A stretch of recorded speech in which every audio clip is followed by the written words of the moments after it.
Afghanistan today stands at a crucial juncture. As American troops pull out after 20 years, the security situation in the country continues to worsen. The Taliban continue to make territorial gains and peace remains a distant dream. To better understand the Afghanistan crisis, joining me is a very special guest, the Afghan ambassador to New Delhi, Farid Mamundzay. Ambassador, thank you for joining us here on WION World is One. Thank you very much. Thank you for having me, Molly. Ambassador, if we can start by talking about the situation on the ground currently. Well, the current situation in Afghanistan is at a crossroads, and we are entering a new stage of security uncertainties with the ongoing violence. Since the announcement of US troops withdrawal in mid-April this year, the level of violence has intensified and has increased by 3 to 4 folds. We are currently experiencing ongoing violence in about 1/3 of the country, in about 150 districts out of 376 districts. There has been closer to 300,000 people displaced internally in the country, and closer to 4,000 people have been killed in the past 10 weeks alone. So the situation is very dire, and we are going through a very problematic and difficult time. Ambassador, the Taliban shot and killed 22 members of an Afghan Special Forces unit in Faryab province. This was as they were surrendering. What more can you tell us about this? Last month, the 22 Special Forces were in the province of Faryab in the northwest of the country in the district of Dawlatabad, where after surrendering to Taliban, they were merciless. They were killed in a very merciless and brutal way. Our special forces are part of an elite group, a very reliable and credible force. The Taliban usually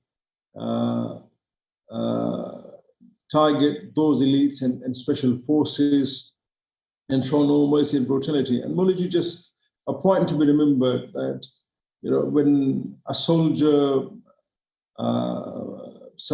chooses to surrender, lay his or her arms, then there are war regulations, war laws that they need to be upheld. Taliban broke all those human, moral, and legal laws of the war. And all 22 members of our special forces were killed in a cold-blooded way. Sadly, there were people who left behind widows, children, parents. We have a lot of Taliban prisoners. You may remember the release of 6,000 prisoners several months ago that we released from our prisoners. We still have more than 5,000 Taliban prisoners, but our forces would not usually do something that the Taliban had displayed in the province of Faryab. So sadly, that was part of their propaganda war to show to other elite forces, to show to the Afghan armed forces that Taliban would show no mercy to them should they continue to fight for their country. So it's to bring their morale down. That act of brutality was executed by Taliban. The Taliban claim that they control 85% of Afghanistan as of now. Is this true? We disagree with the percentage shown by Taliban or the percentage of the territory they currently hold. We have been able to clear more than 10 districts in the past 5 days. Just a fact to be remembered that Afghanistan is a very large country, a country of around 650,000 square kilometers, 1/5 of the size of India in terms of geographic landmass. So, controlling 150 districts or controlling 1/3 or 80% of the country is a very difficult job to do. We, the government, with a force of around 400,000 forces, were finding it difficult to maintain law and order in the entire country. Taliban, with a force of 70 to 75,000 fighters, would never be able to hold 85% of the territory. And historically speaking, even in the 90s, if you look at statistics, when they had an absolute authority across the country, they found it hard to control 85% of the land at that time, back when they were ruling the country. So we dispute that claim. The majority of major cities are under government control. No provincial capital out of the 34 provincial capitals have been fallen into the hands of the Taliban. There are districts which are far located, which are not significant in terms of security, which has little strategic value to us, because they are not as much populated as we would have been required to protect our people there. They are scarcely populated. So we dispute and disagree with the 85% land control that they claim. It's right. So what is the extent of the Taliban control as of now? The Taliban controls a good number of districts. I don't have the exact number at this stage, but like I said, we are currently having an active fight in about 150 districts, around 1/3 of the country. They can, out of those 150 districts, they control a good number of those districts. But at the same time, the control is not a permanent control. We fight over districts.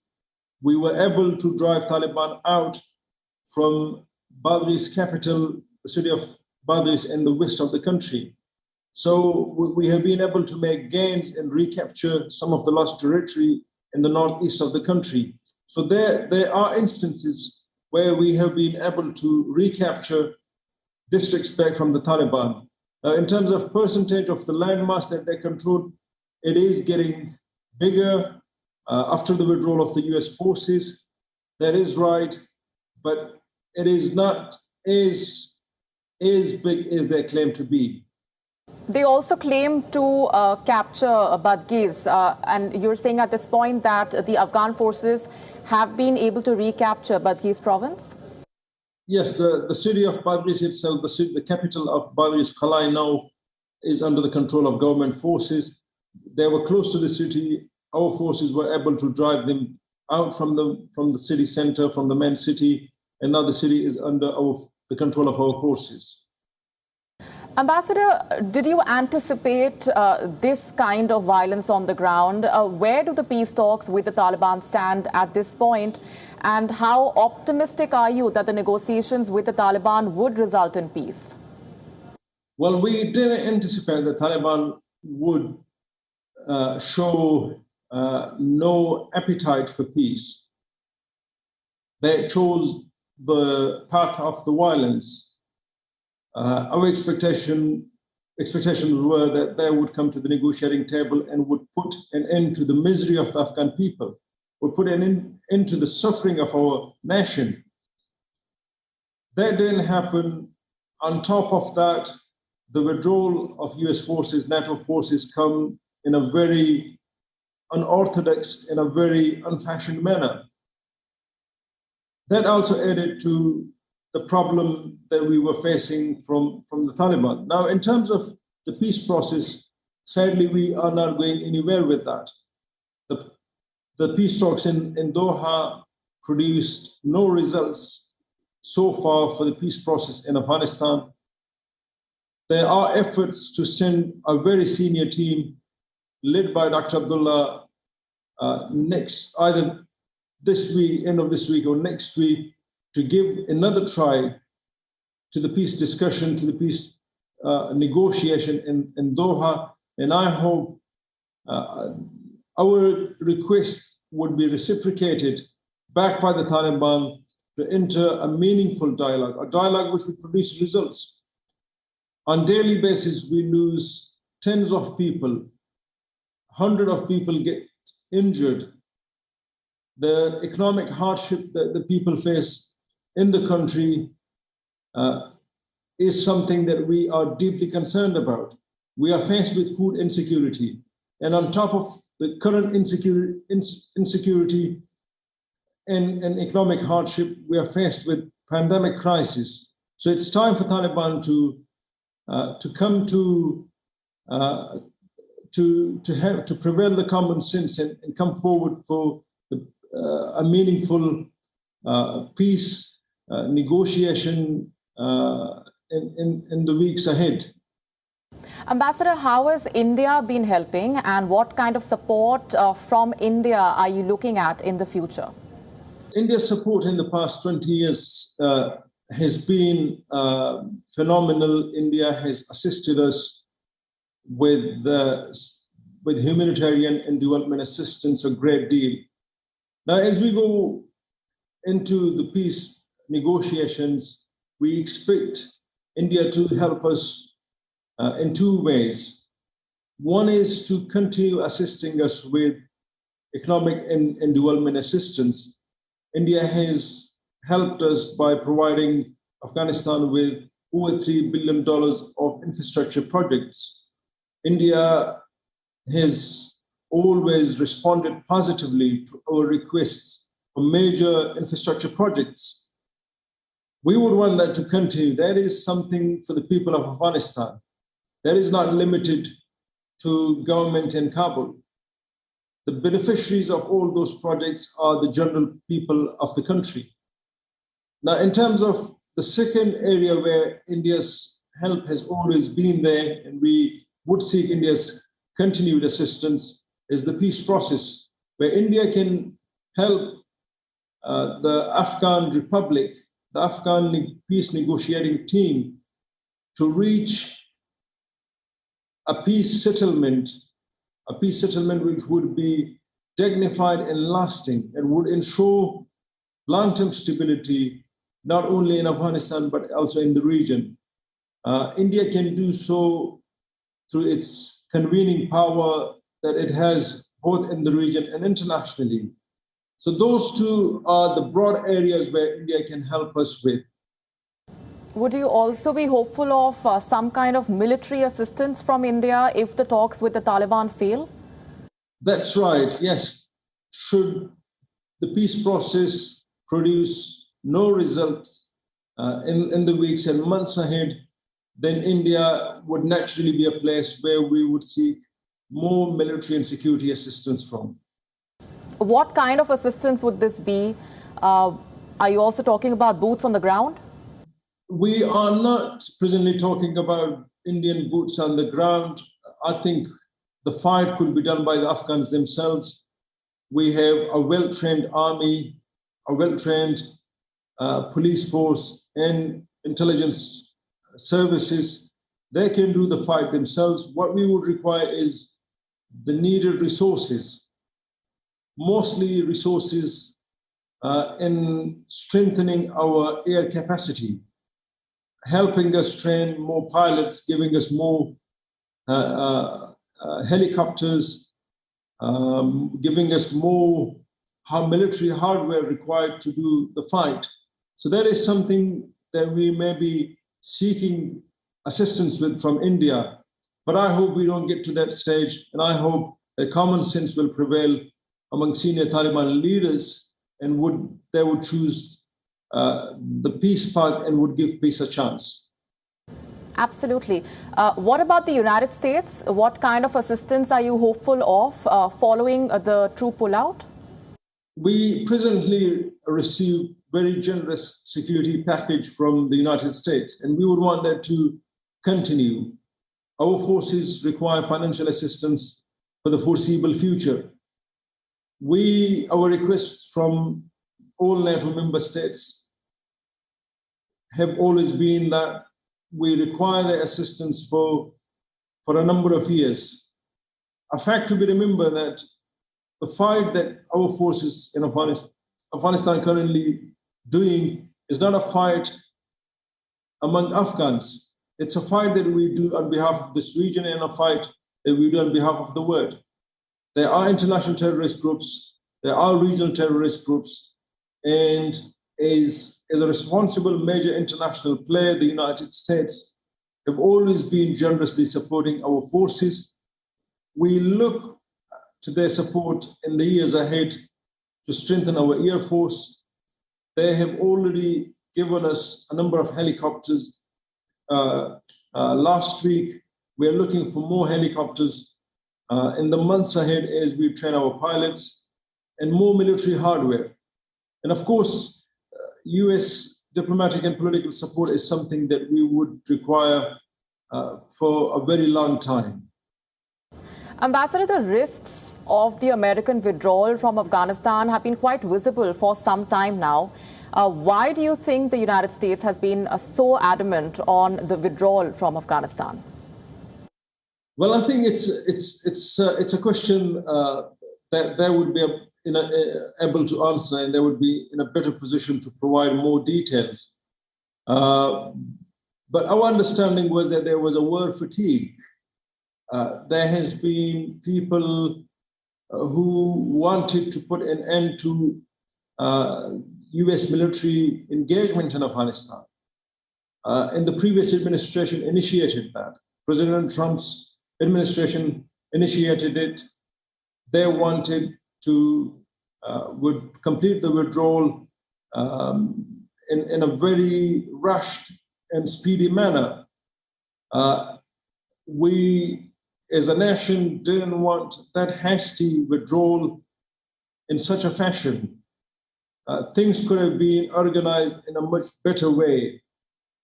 We could have avoided the catastrophe that we and our people are currently going through. So the reasons may certainly be with those people who decided it, but we, the Afghan people, are paying a price for it.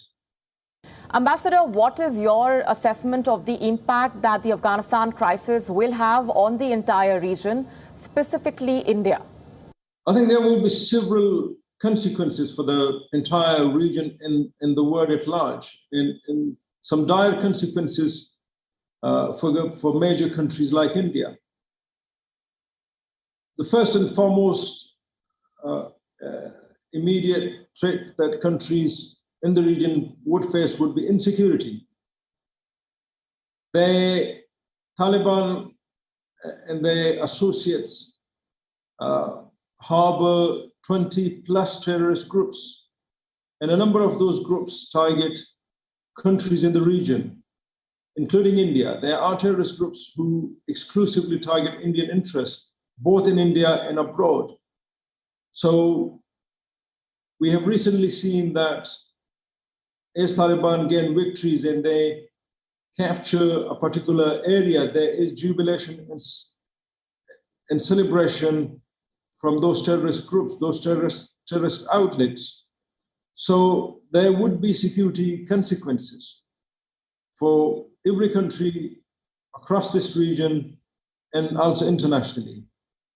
Secondly, we are worried about the influx of refugees. There are closer to 300 people displaced today internally in the country. These 300 and more with that would then choose to leave Afghanistan and seek safer shelter.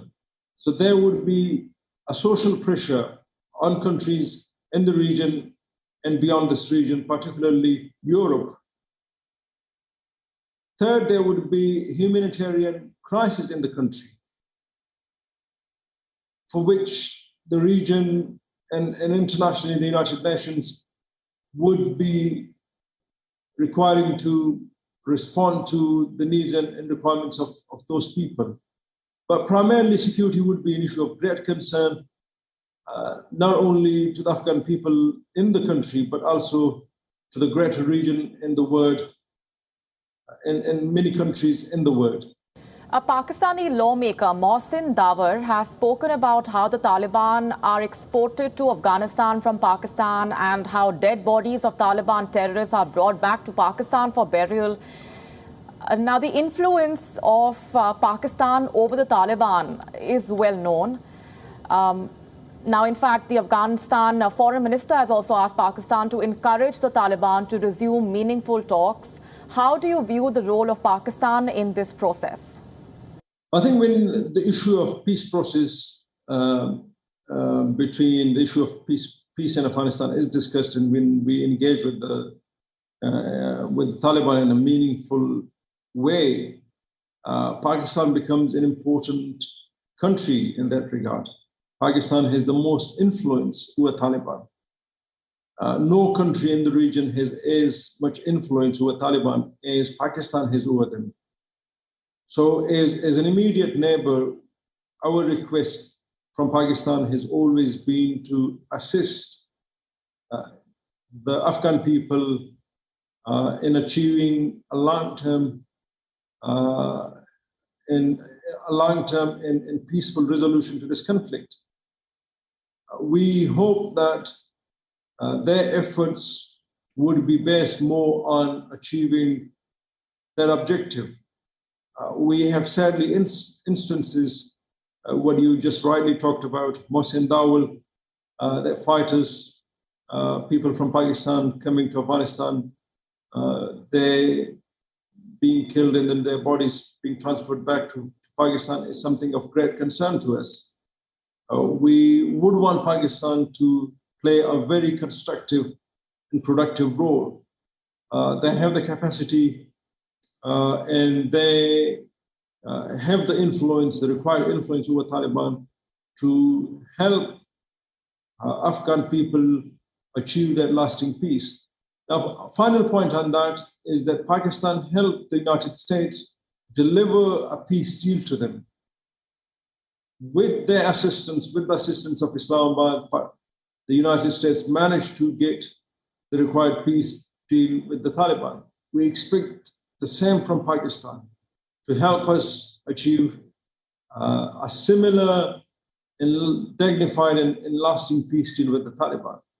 Some experts have expressed concern over how the Taliban could become a client of an increasingly ambitious Chinese government. How do you react to this? Well, Taliban are part of the Afghan society. People, they either today or tomorrow we would have to sit and talk with them. And ideally, we would want them to act in a way which is consistent with the aspiration and the will of the Afghan people. Remain sovereign, independent, and neutral to the. The problem that we have been facing in the past 20 years have been exactly what you just described. Taliban associating themselves with the geopolitical interests of other states and groups. That is something that we would want them to change, and something that should change in order to fully integrate it back to our society. There are also concerns that if the security situation in Afghanistan continues to worsen and the Taliban continue to gain control of more territory, the significant gains made by the Afghan women could be lost. That's true. That's right. We are deeply concerned about it too. In the past 20 years, we had seen a thriving democratic system. There were flaws, there were issues, yet we grew strong as a nation that believed on democratic processes and values. There were, to a larger extent, equal rights for minorities, human rights, women's rights were protected, children's rights were protected. We would not want to compromise on those gains. Those are very hard-earned gains, and there are concerns that should Taliban return and reimpose the strict Sharia law, those gains that we had hardly earned in the past 2 decades would be lost. Well, here's hoping that the situation improves on the ground. Ambassador Mamundzay, appreciate very much you're joining us here on WION World is One. Thank you very much, Maurice. Thank you. Thank you for your time. WION now available in your country. Download the app now. Get all the news on the move.